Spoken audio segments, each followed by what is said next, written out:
youth in general are sort of behind an awful lot of what's going on in the climate movement as a whole. I think they're probably the most important part of it. And I think it's because, unlike other things, this is such a timed crisis that it's very apparent to them that they're the ones who are going to pay most of the price. Indigenous peoples, kind of the importance of the land within, like, kind of every aspect of our culture is why it is so necessary that we're at the forefront of this fight. And we aren't just saving the land for ourselves and our culture, we're doing it for everyone, for white people too. Right. And yeah, so like being in a place where I could constantly like learn from incredible activists like Severin Suzuki, like who spoke at the United Nations when she was 12 years old.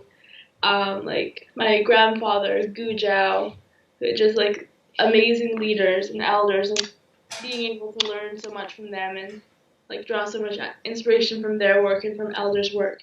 Well, one, it really helps to be surrounded by these like amazing, talented, brilliant, passionate kids.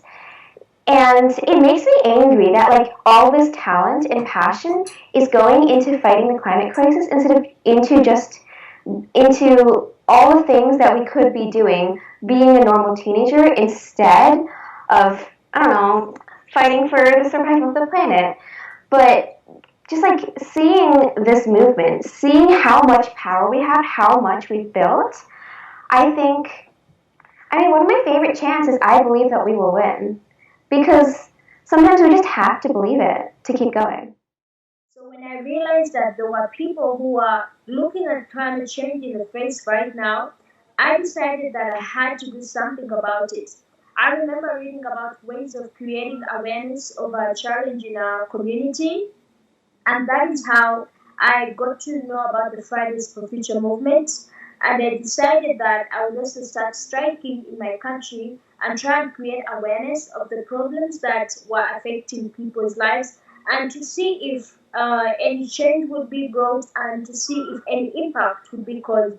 So basically that is how I ended up becoming a climate activist, and I think it's over a year now that I'm doing activism.